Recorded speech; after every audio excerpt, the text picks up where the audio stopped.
Good evening and thank you for joining us on Tuesday's Hotline Live, where I'm truly delighted to be joined by record sport colleague Michael Gannon. How you doing, Mick? Good to see you, Faz. The two has got a glass on. It's playing a specs appeal tonight. I like it. I like it. Up the road, let's go now. You're throwing, mate. Throwing out, mate. Might as well got road now. Yeah, all good, isn't it? We've all got that kind of afterglow after a nice Scotland victory, isn't it? Lovely.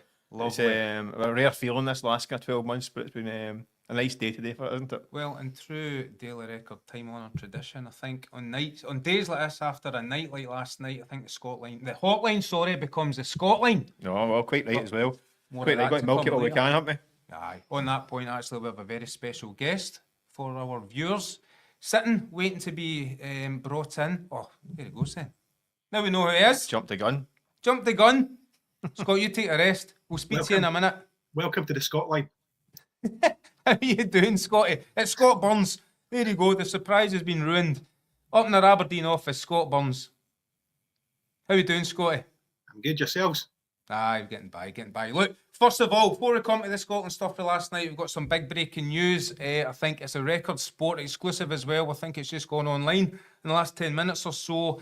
It's from our very own Mark Pirrie, and he's managed to track down the agent of Celtic star Nicolas Kuhn, who is none other than former Rangers star Christian Nerlinger. Now, a lot of heat around Nicolas Kuhn, and quite understandably so, Michael, after his extremely impressive start to the season. Some big goals, I think 10 goals so far this 10 season. 10 goals, 11 assists. I think he's arguably been the best player in the country this season. Well, I'm not sure anyone would argue with that, really. Yeah, he's been terrific, hasn't he? Really effective. I mean, and consistent as well. I mean, wingers, as we all know, can be a bit flaky at times, can't they? But he's doing it week in, week out, producing tremendous numbers. And it's meant there's inevitably we're creeping towards January, aren't we? And there's always going to be a bit of talk about interest. Well, that's the point. Yeah. That's the point, because our exclusive from Mark Pirrie is that Nicolas Kuhn will not be going anywhere in January, and that's off his own back. As Christian Nerlinger says, he's found a home at Parkhead, he's happy here, and he won't leave Celtic until Celtic basically agree the time's right. So I think in his words, Celtic have created this success story for Nicolas Kuhn in Scotland, and he's more than happy here. So, I mean, that's got to be great news for Celtic fans, isn't it? It is. I mean, listen, that's until a big, massive bid knocks in. Listen, these things, there's always a kind of caveat that until mega money offer comes in, then it might change people's minds. I don't think there'll be any appetite from Celtic to sell Nicolas Kuhn anytime soon. You look at the Celtic model, they bring in these players a couple of seasons and then they try and cash in when the time is right. Nicolas Kuhn has had a terrific start to the season, but he's not at that stage yet that it's time to cash in. I don't think he's maximised his value yet either. And he'll listen. I've spoken to him a few times since he arrived. He's quite a smart kid, good head on his shoulders. He's not in a kind of rush to be getting out the door. That's for sure. I mean, he's had a few moves quite early in his career. I think he is settled just now. He's got a good manager, and Brendan Rodgers is developing him. I think he knows his career's going a certain trajectory, and there's no rush to force it. As I say, there's no appetite at Celtic just now to cash in on Nicolas Kuhn. As I say, the caveat is always if a huge offer came in January, i.e. £30 million plus, then that changes, that moves the needle, doesn't it? That changes everything, because let's be honest, that kind of money does cause directors and board members to pause and think, right, that's phenomenal offer. Is it going to happen? I would think at this stage it's maybe too early. Never know. The English market's still crazy. So you never know. Was it Fulham and Brentford have been quoted as keeping an interest in them? Yeah, I'm not sure. I mean, I say these things. It's early on before the window's open. These are things that are very easy to pitch at that level of club because they can afford that kind of level of player. Is he going to go straight to a Chelsea, Man United, and Arsenal? At this stage, you wouldn't think so. So then you look to the next bracket, and they're in that next bracket of teams. But as I say, there won't be any rush from Celtic to cash in. I think, listen, as I mentioned before, we know the model. I think Matt O'Reilly's a good example, isn't it? I mean, there was a bit of interest in Matt O'Reilly. Figures didn't add up for Celtic. They were happy to sit tight. The player as well was happy enough to, Well, I mean, you got to commend him. He didn't let that affect him at all. Yeah. I mean, Atletico Madrid in the January, and Atalanta chasing him all summer. Eventually, Brighton come in with the Moffat money that's right for Celtic, and all parties shake hands and wish her all the best. That will happen with Nicolas Kuhn eventually, but I would think another year, 18 months is probably then we can start talking about Nicolas Kuhn being a realistic kind of departure. A full season this season and maybe another season after that. Looked at that point. You mentioned Matt O'Reilly there. He was also a January signing, wasn't he? And he probably hit the ground running a bit quicker than Nicolas Kuhn. But I think the jury was out on Kuhn last season. A lot of comparisons with Jota. I might as well bring in Scott Burns at this stage. Let me get the earmuffs back on to hear Scotty. You there, Scott? I am. There we go. So Nicolas Kuhn, I mean, the jury, as I say, was out when he first arrived last in January. I thought there was always flashes of genius there, but he's really stepped up a level this season, isn't he? I mean, what would you think would be the kind of Celtic's plan for Nicolas Kuhn? Get another full season out of him after this one? When do you think it would be the time would be ripe to maybe cash in? I think probably this season and probably another full season under his belt. I think by that point, if Nicolas Kuhn continues the way he is, he'll be looking to try and push into that German national team.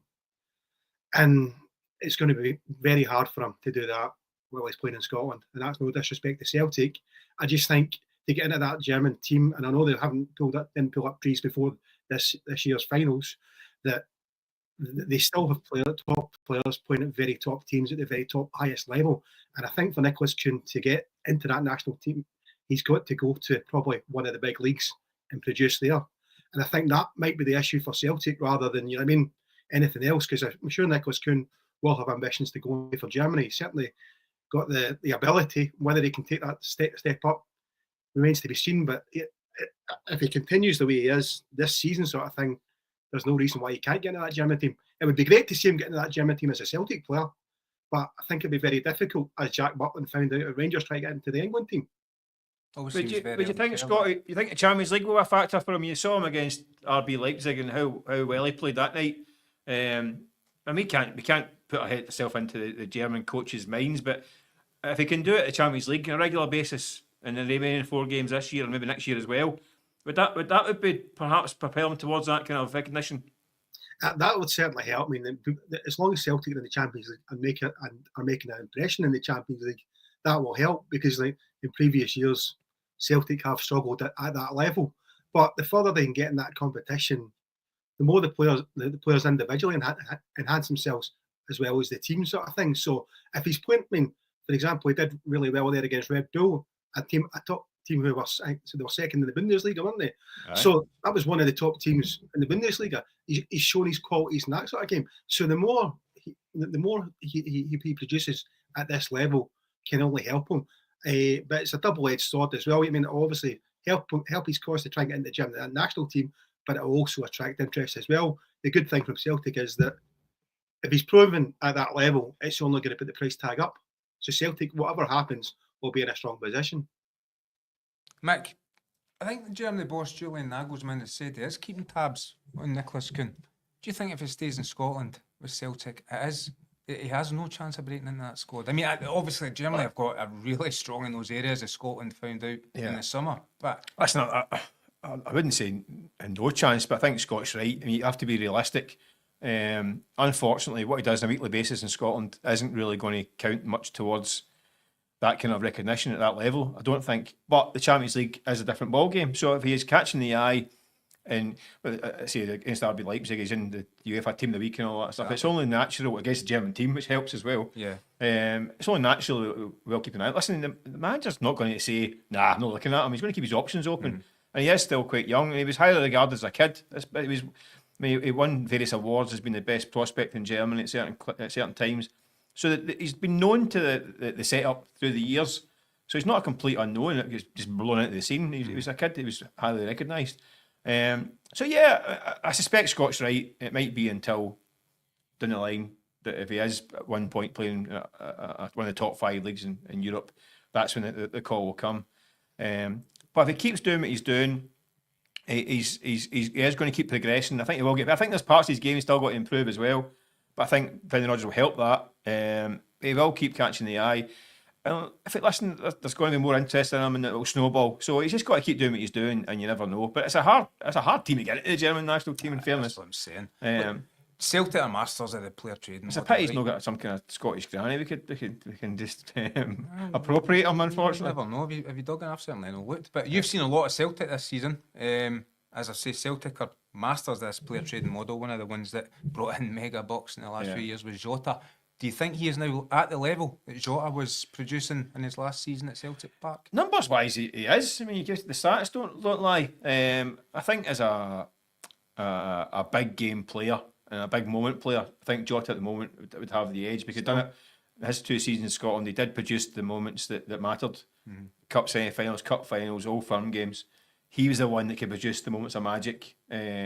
Scored some incredible goals, created some other ones as well. So he's got to do that over a longer period of time, produce those big moments and big games that matter.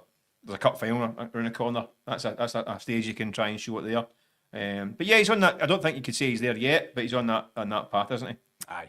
Oh well, let's talk about international football. Brings us on nicely to last night's events, and warmed us up nicely, didn't it? Like a big tartan scarf and see you Jimmy hat. That result last night, honestly, can't beat a last minute winner, Mick. It was.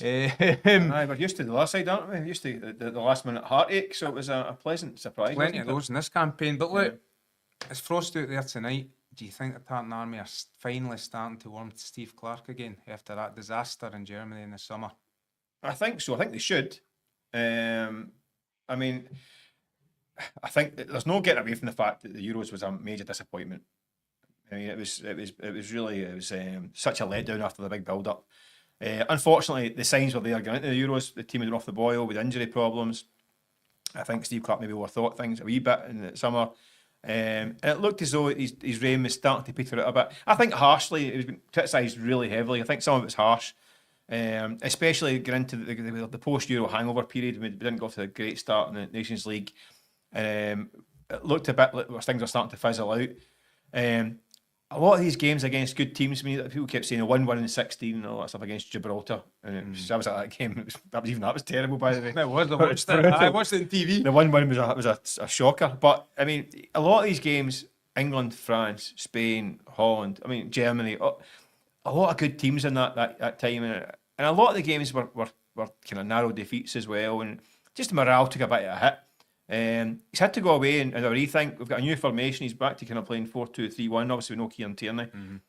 It's really working. Bringing Doak into the situation, I think, has really helped kind of give us a bit of a spark. Yeah. It's got bums off seats again, and you can see the team that they're getting the ball to him quickly and all that stuff. And I think the last 3 games, I mean, 7 points out of 9 have been brilliant in this section. I think finishing third is probably we would maybe hope to, or expect to finish in this section at best. I've got this playoff for this. I mean, the Nations League. I mean, it's just.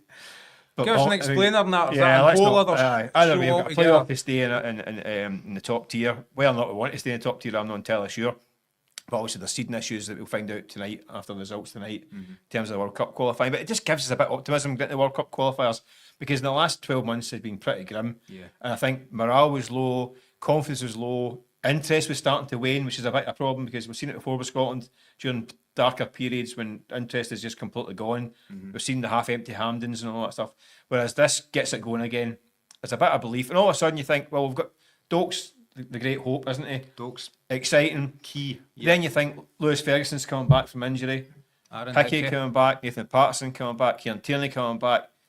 All of a sudden, Lennon Miller banging in the door. Yeah. Next kind of cycle, next 6 months, who knows what that's going to bring. All of a sudden, from being down the dumps, we can start to be positive again. Which is, listen, it may not last given the Scottish national psyche, but we might as well enjoy it while it lasts. See, when you name those players, honestly, if there was just a number 9 that we could rely on banging the ball in the net every single game, then honestly, we'd be winning the next World Cup. Never mind just qualifying for it. But we could do with a Champions League level striker. Yeah. But listen, it looks like we've got, alright, I know he's playing the Championship, but I think we've got a potential future Champions League winger.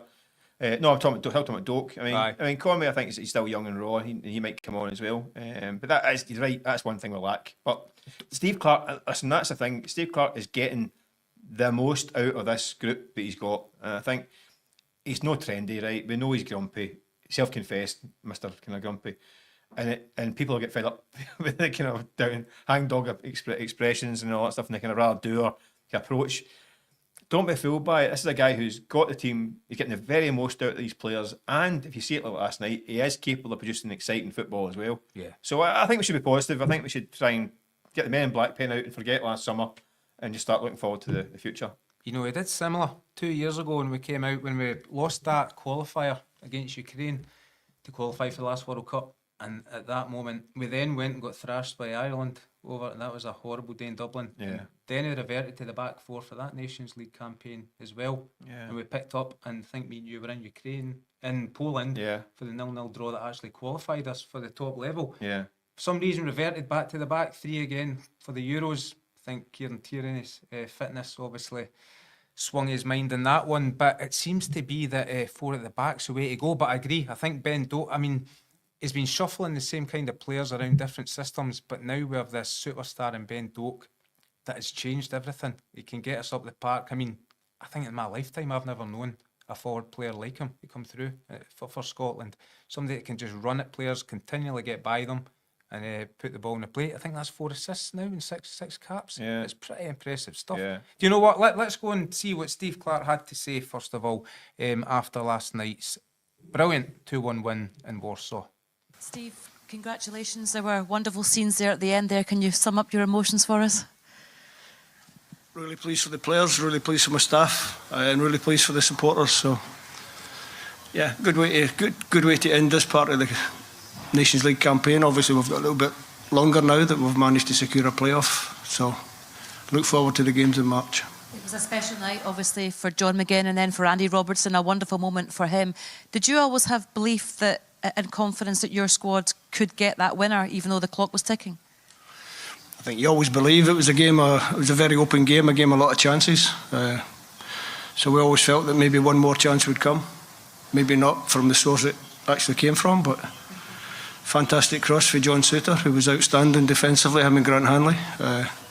Fantastic cross, great header for the captain, and a nice way to finish the game. Obviously, now that the third place relegation playoff, as you've spoken about there, what have you seen from this campaign that you can take into that and that gives you belief that you can get through that? Everything I spoke about. The more you play at this level, the better you get. We started with 3 defeats, 3 narrow defeats with good performances. The players didn't lose belief. I didn't lose belief in the players, and they end up taking 7 points for the last 3 games, which gets us into that playoff. So the more you play at this level, the more you learn how to win the games, and that's what we've proved. You've spoken about John Souttar this evening. We've spoken about Ben Doak as well in this campaign. How much stronger is this squad, and how much more ready are they for playing at this kind of top level, do you think? Yeah, I think when you look towards the end of the game, we've made 5 changes. Players are coming to the pitch. I think the depth of the squad is good. We're still missing another 3 or 4 players who can probably add to that depth of squad. So hopefully going into next year they're all fit, and they make my job hell of a difficult. Just a final one from me. I just wonder, is there a mindset change from yourself and from the players to be a bit more brave, to be a bit more bold, to go for things? Just an evolution of a team. The team evolves. You get to major tournaments. We've done that twice. We want to go to another one. So the team has to evolve all the time. Steve, there's been some big achievements over the last few years. In terms of pride of what you're achieving and what the players have achieved, is that up there with anything that they've done over the last wee while? The fact that you went into the Nations League kind of top division, people would have said cannon fodder. To turn round the results and get this level of performance, is that as good as anything, feel good wise for yourself? Yeah, there's been a lot of good moments over my 5.5 years. A lot of good milestones, a lot of good improvements, and like I say, this is just another step on the journey. We want to go to another major tournament. We now start next year with a tough playoff to try and stay at the highest level of the Nations League, but that'll set us up for a tough World Cup campaign, and we're ready for it. We've shown that we're ready for it. I'm sure you're going to say you were focusing on the game out there. Were you aware of anything that was going on in Zagreb? Were you aware that for a long period Portugal were 1-0 up and... Wasn't aware of anything. Nothing. That wasn't what we focused on. We focused on coming to a difficult place. We knew it would be a very open game. Poland make the game open. They're very, very offensive. And we knew we had to be at our best to get a result. We spoke before about coming away to difficult places and getting results. We did it in Serbia, we did it in Austria. This is another place that we can say we know how to go away from home and get a positive result in a difficult environment. I don't know if you were bluffing us last night when you said you weren't sure if you were going to start with Ben Doak, but are you glad that you did? Obviously. Another assist for Ben, which is good. I think he tired quite quickly in the second half. I should maybe have taken him a little bit earlier, but he's a threat. He's very direct. He gets at defenders, and having been a fullback myself, I know you've got a winger like that who gets at you. He makes it difficult for the defenders, and he brings us something a little bit different. Scott, see the Scotland strip behind you there? You're not only followed Scotland since you're a young boy, but you actually have a book published in the last 6 months, charting the rebirth of this nation under Steve Clarke.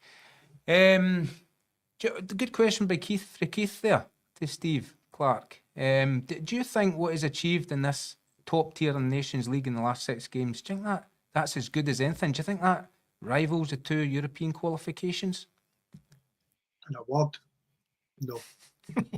And why not? And purely football in terms. No, when I say I don't mean I'm not. Those 6 games, purely football in terms, you'd never get a qualifying group as hard as that. I know what you're saying, right? But it was massive for that first qualification to get back to a major finals. It's going to take something special to surpass that. Maybe a World Cup qualification could surpass that, but I don't think anything surpassed the first Euro qualifications because it had been such a long time since we'd got to major finals, since France '98. It was massive. It was a massive hurdle to overcome. There's questions whether we'd ever do it again. And in fairness to Steve Clarke, he went and backed it up and took us to the last Euros as well. So I know what you're saying in terms of quality of the opposition we're playing against. You could argue that. I mean, we've had some good results in this Nations League, but in terms of achievements, these 2 qualifications to the Euros are far away beyond anything that's achieved in the Nations League. Although I say there's some great results in these last 3 Nations League games. Tell you what, Scott, you said that's a good question for Keith. That wasn't a good question. It's a Nations League. It's like, yeah, listen, it's a good bit of fun, the Nations League, but it's not. You can't put that up there with European Championship qualifications and all that stuff. We've been collecting tears for Cristiano Ronaldo, Luka Modric. Now we go and beat Poland in their own turf. Listen, I'm full of the feel good factor, but I'm not still half cut. I think you need to calm down. Yeah, I was. I hear you. I thought it was a worthy question, purely in football. In the group. Aye, that's a good point. And 2 goals away for finishing second. Decent. If you're collecting tears, there's a whole ocean of tears for the Tartan Army in the summer. Aye, exactly. That's still fresh in the mind, unfortunately. Plenty of mine in there. But what a way to celebrate his 80th. You're still laughing at your joke there, Scott. What a way to celebrate your 80th cap for Andy Robertson last night. What a time to score a thumping header. It was brilliant. I mean, do you think he's a player now that we've almost taken for granted in the Scotland shirt? Definitely. I mean, the fact is that he was given the captain's armband by was Alec McLeish, wasn't it? Yeah. And he's been the captain since. And because he plays for Liverpool, one of the top teams in the Premiership and in Europe, sort of thing, everyone expects him to be the leader on and off the park. I mean, to raise it in terms of standards on the pitch, performances on the pitch, everyone looks to him. You know what I mean? And I think, in fairness, in his 80 caps, I don't think there's many where you can say he's let the country down. The one thing about Andy Robertson, he gives you absolutely everything. Whether he's playing at the top of his game or he's struggling, he'll never hide. He'll give everything for the jersey. And I think as a Scotland fan, that's what you want to see from every player. Although it was interesting last night to hear Andy Robertson actually talking up John McGinn after the game. Because, John McGinn, he's another big player for Scotland, you know what I mean? They all say Super John McGinn. Up to the last couple of games, maybe the Super had slipped a bit, but he looked tired at the Euros. He looked like a hangover after it as well, but he now looks very much back to his best. And it's no coincidence that he's back to his best that Scotland have started producing results again. It's a very good point, because I've maintained that Steve Clarke took so much heat for what happened in Germany, and rightly so, but the players, I think the big players, including John McGinn, were equally culpable for freezing, not turning up on the big occasion. But you're right that certainly those two performances in the last week and the 2 goals to go along with it suggest Super John's back. Look, we've got some comments on the Scotland game last night. We better not forget to bring those up. John Davidson for Kirkintillich. From also Rans to having destiny in our own hands, here's hoping for a favourable draw. I'm guessing he's talking about the playoff draw, which is this Friday. And out of nowhere, Scotland are still dining at the top table. We're looking at the likes of Greece. I can't even remember who else is in there, Mick. There's loads. The game's in March. Others, yeah. Would you Greece, fancy us? So you Greece got the list there, Scott? Right. Greece and Austria are the 2 guaranteed. And then Right. it's another one from Wales, Turkey and Iceland. And then another one from the Czechia, Georgia, Albania or the Ukraine. Well, some right tough ones. You'd probably say that's sort of our level, if that's fair to say. I mean, just quickly before we move on, do you expect us to win that playoff? I'm not bothered either way, to be honest. I mean, listen, I get the fact that it can have a knock-on effect on seeding and all that stuff, but even that, I find it sometimes hard to get too worked up about, because knowing our luck, I mean, I say we might get, depending on how tonight goes, we might get kind of pot 2, looking more likely like pot 3 for the World Cup qualifiers. Mm-hmm. But it could be like the last time round we got into pot 2, we replaced Norway, who we got with Haaland and co, and the draw, and we still managed to kind of finish above them to get to the Euros. So listen, I get that you want to be in a higher seeding to avoid some of the teams, especially the pot 1 teams, but you're going to get them anyway. So I get it, but I'm not too hung up on that kind of thing. And as for the Nations League, I mean, you could argue that being a lower level Nations League makes it a better chance of getting a backdoor qualification, especially for the next Euros. Because if you win that Group B and you win that group, you go into the semis and finals to get to the a place in the Euros through the back door if you don't qualify through the qualification process. So you could argue being down a division is not a bad thing, really. So I think this is a game you can go into a wee bit of kind of, I'm not saying no fear, but you can go in there and be positive and have a go at it. And if it doesn't come off, it doesn't come off. I don't think we should be any sleepless nights about it.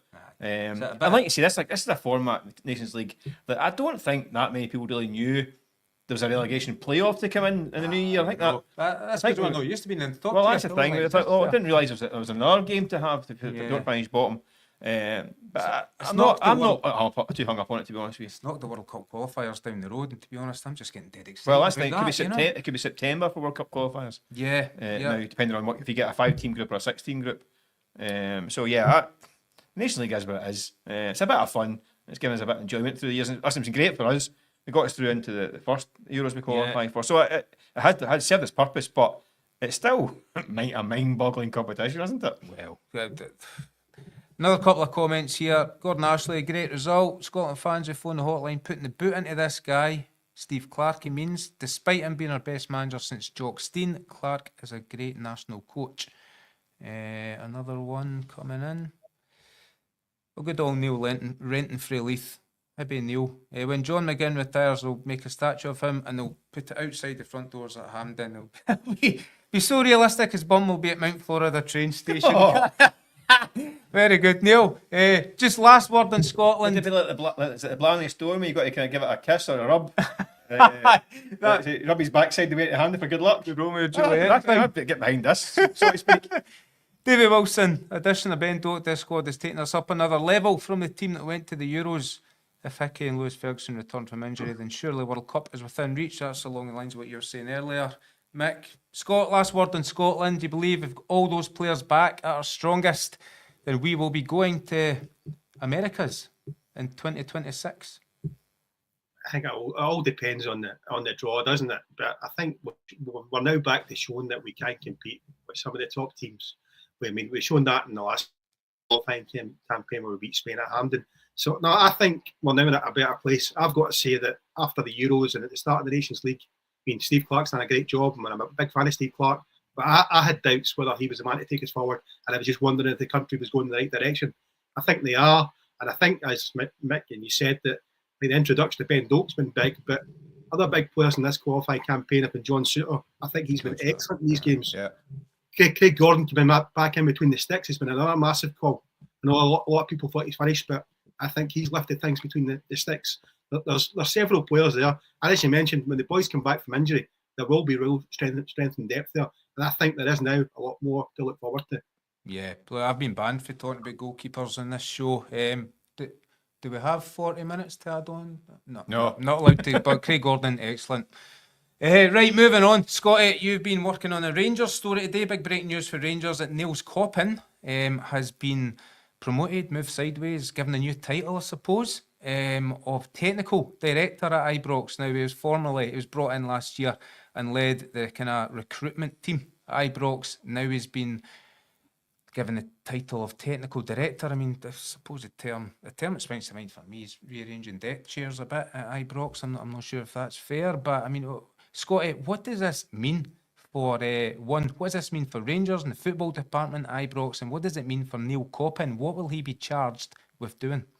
Well, Nils Koppen, you say it's a promotion, in name, but in fairness to Nils Koppen, he's been doing this job now for several weeks and several months, because bear in mind, there are very few people at Ibrox left in positions of power. You know what I mean? They're still looking for a chairman, they're still looking for a chief executive, they're still looking for a head of academy. I mean, there's several positions up for, that they're looking for just now. So a lot of, I've read some stuff on social media today, and some of the criticism of Nils Koppen's been really unfair. And there's been, one pundit had come out and that said how does he deserve this position? But the point is, Nils Koppen has been doing this job for Rangers. He's been interviewing for key positions at the club. He's been involved in transfers. He's been involved in medical things. He's been involved in the academy, and he's had to make these decisions because there's no one else. There's very few other people there, with Craig Robertson leaving as well, to actually make that call. And so, in fairness to Nils Koppen, he's been doing an awful lot of work behind the scenes that has been unseen. You know what I mean? And a lot of people give him criticism for the transfers this summer. You know what I mean? But he's put a lot of work into that. And what a lot of people don't know is that there were several players he put forward that, because of the way Rangers works and it's quite slow and moving, that they missed out on several transfers. You know what I mean? Which players they could have got if they could have acted more quickly, but they weren't in a position to. So, Nils Koppen, he's certainly proved that. He's proved himself in the transfer front previously at PSV and in Belgium. You know what I mean? So, in terms of technical director, we'll see him overtake more responsibility in terms of the academy, in terms of the performance and analysis side of things. And I think what he said is basically he's looking to take some of the things away from Philippe Klement. So Philippe Klement can spend a lot more time concentrating on first team matters, because as it stands, there isn't that support network at Ibrox just now until they start getting people in positions of power. That network's not there, although I believe that they are moving closer towards a new chairman and a chief executive. So the sooner they get more people in, the better. But Nils Koppen, in the first instance, going at that position is a good fit, and I think he'll do a good job for Rangers in that position. Go along with that, Mick. I mean, you look at the last transfer window or two, they brought in the likes of Oscar Cortez, Mohamed Diamande for big money. Again, they're obliged to pay the $4 million for Cortez next summer. What other player? Connor Barron, decent signing for Aberdeen. I mean, what have you made of the impact Nils Koppen's had at Ibrox? Yeah, I think, listen, you've got to take the point that Scott's making there, that being the head of recruitment at Rangers can't be an easy gig, given the financial constraints at the club at the moment. They are trying to get this mythical player trading model up and running, and it looks a long way off at the moment. I think, from a Rangers fan's point of view, that it might feel that this news is a little bit underwhelming because he's already in the building, and they're looking for, I'm not saying they're looking for saviours, but looking for people to come in who are going to have fresh ideas and really kind of revitalise the whole club. I think it does look to me a wee bit strange that they appoint the technical director, sporting director, director of football, whatever you want to call it, before the CEO and before the chairman. Mm-hmm. You got to think, what happens if they do bring in a CEO who is got big ideas, and they might not think this guy's for him, and they're going to have to work really closely now. So it looks a wee bit like putting the cart before the horse. You think they've got those situations that I think the CEO has to come first, the chairman, then the CEO, then this role, but that's obviously now the other way around. But you've got to give the guy a chance to try and put his own imprint on the place. He's given more authority, more power now. He's now right in the firing line as well, because obviously we've seen previous guys in that role at Rangers who have really copped it from supporters when things haven't gone well. We saw, was it Ross Wilson beforehand? I mean, slightly unfairly sometimes was made a kind of fall guy. You go back even before that as well. There were certain guys in that role who found it difficult and end up in the firing line for mistakes, apparent mistakes in the transfer market. So he's now got a lot of responsibility for not just that side, but also the larger strategy around the club. So it looks a tough gig for the guy, because a lot of Rangers' problems need to get fixed in terms of structurally.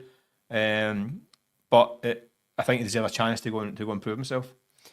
One thing it seems to do, reading between the lines for me, is firm up Philippe Clement's position. Scotty, the two have worked together for a while now, and I think it refers to sort of solidifying that relationship in his comments today. I mean, I think the jury is very much out in Philippe Clement among the Rangers fans. Is he now going to be Philippe Clement's boss then? No. No, that's I mean, he's not. That's what I mean. Structurally, the technical director of football would hire and fire managers and appoint managers.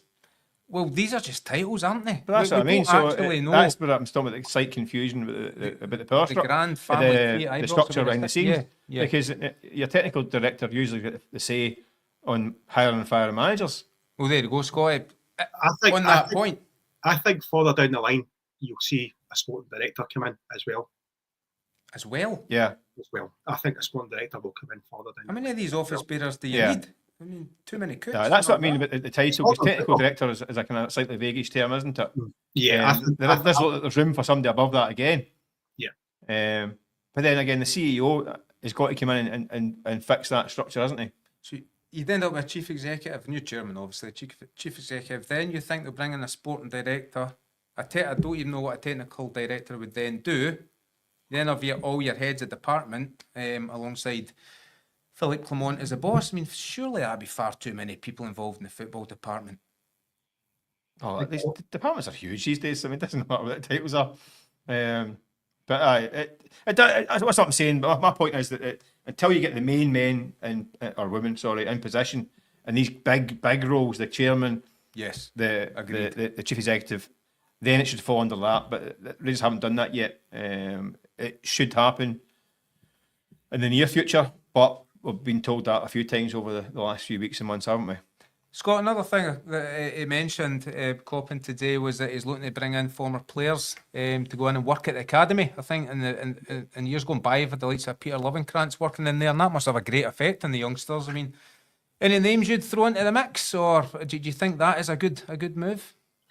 I think, he mentions it today, doesn't he, that the Rangers' DNA is important, that Rangers is a unique club, you know what I mean? They need players, guys who've been over the course to at least educate the youngsters and help them take that step forward into the first team, which has got to be the ultimate goal for the club. I mean, you talk about, obviously, Lovenkrantz has been there before, Kevin Thompson's been there before. I wouldn't be surprised if there was a role for Kevin Thompson at some level.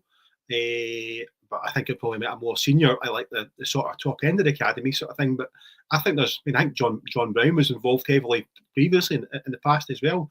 So I think there's definitely a place for having former Rangers players there. I mean, guys that the young players can look up to, learn from. I mean, I think there's a lot to be said for that. I think it would be a good move from Nils Koppen and Rangers to try and get people in on that front.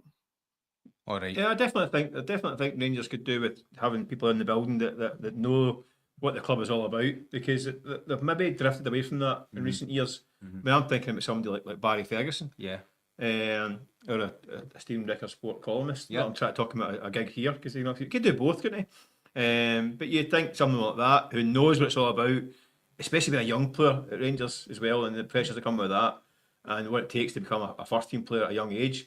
Because and I've seen that Nils Koppen talking about the importance of getting academy players in the team as well, which is vital. But Barry, somebody like him would know what it's all about. He was captain at 19, 20 years old, wasn't he? Be handy nobody for us as better. well, wouldn't it? Put a wee Barry in and there. a good coach. And he could give us a bit of insight in his column as well.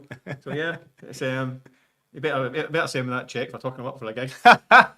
Right, Scotty, time's marching on. Just finally, I don't think you were on last night when the news broke that Philippe Clement apparently would be an option for Belgium if they were to sack the manager there. I think he's still highly regarded back in his homeland.